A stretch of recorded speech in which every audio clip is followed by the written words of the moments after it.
muddooyinkii u dambeeyay waxa isa soo tarayay cabashooyin ka imanaya dhinaca bulshada ganacsatada ah ee ku dhaqan magaalada Boorama. Cabashadani oo nuxurkeedu ahaa inaanay bulshadu qaarid karin shuruuc cusub oo maayirku si ka fiirsasho la'aan uu u duldhigay bulshada daalka badani ka muuqda ee la ildaran sixir bararka saddex jirsaday ee ku habsaday dalka. Carahaasi oo lagu sheegay mid aan horey nooceeda loo aragaya waxa ay ku kaliftay ganacsatada iyo wadatada suuqa bacadlaha magaalada Boorama inay abaabulaan mudaharaad silmi ah ay arintooda ugu gudbinayaan madaxda heer gobol iyo heer qaran.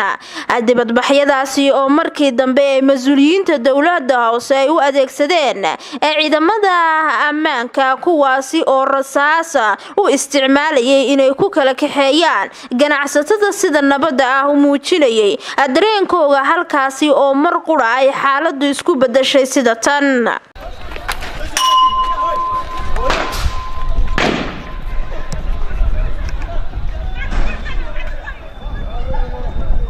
dhaqaalahooga iyo dakhligoodu kale yahay ayaaba hawshaas dadkaas maanta ka mudaharaadayaan. marka waxaanu leenahay dawladda dhexe wasaaradda maaliyadda iyo cid kasta oo ay ku shaqo leedahay waxa laga codsanaynaa inay soo farageliyaan oo xaaladda la dejiyo. cabashadeedu waxa weeyaan liisanka annaka naga qaadi jiray ya 5 jeer buu laba laabmay ya maadaama uu 5 jeer laba laabmay waanu u tagnaa annagu maayirka wax ka bedelanay ya warqad cabasho baan u geeyay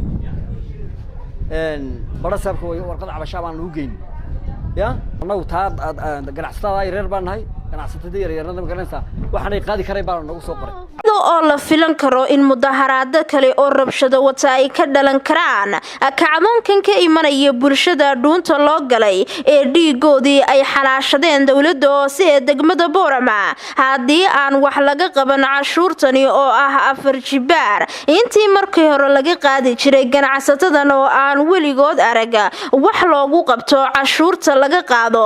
bil kasta ama sanad walba. cabashadani oo ay ganacsatadu si toos ah ay u gaarsiiyeen gudoomiyaha cusub ee gobolka Awdal Cabdiraxmaan Axmed Cali oo ah mid ay gacmo furan ku soo dhaweeyeen guud ahaanba bulshada ku dhaqan gobolkani Awdal. gudoomiyahani ayaa waxa rajo weyn laga qabaa inuu wax ka qaban doono dhibanayaashan isaga sida gaarka ah u gaarsiiyay cabashadooda maadaama uu isagu yahay mas'uulkii ugu sareeyay ee gobolkani Awdal isla markaasina ay si gaar ah u khusayso xaalad kasta oo saameyn ku yeelan karta xasiloonida bulshada gobolka Awdal. dhanka kale maruu telefishinka madaxa banaan ee Raya TV la xidhiidhay xildhibaano ka tirsan golaha deegaanka ee degmada Boorama ayaa iyaguna waxa ay dhaliilo xoogan kula duldhaceen gudoomiyaha golaha deegaanka ee degmada Boorama Master Maydane oo ay ku sheegeen inuu cashuur aan sal iyo raad lahayn ku soo rogay dadka hayntoodu hooseysa ee iyagu ah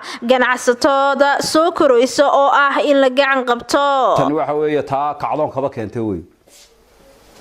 ta kacdoon kaba keentay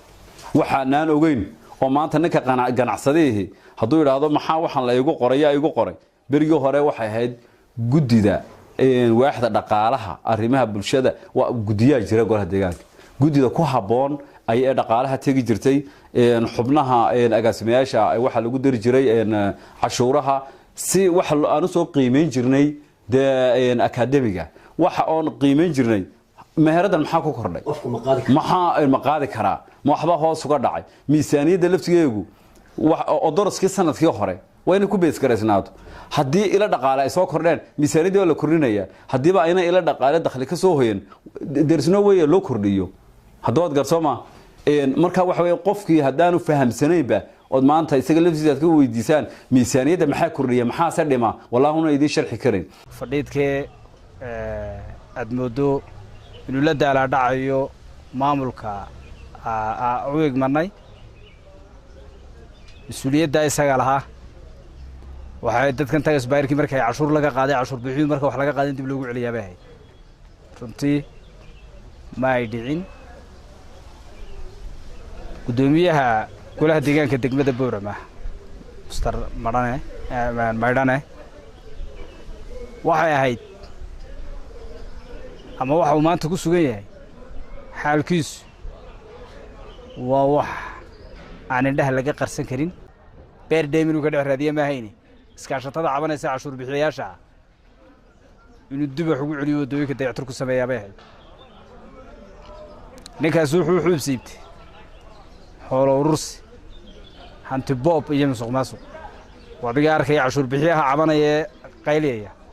وشهرية عبد الله تلفزيون كمدحة بنان الريا TV مقالة بورما.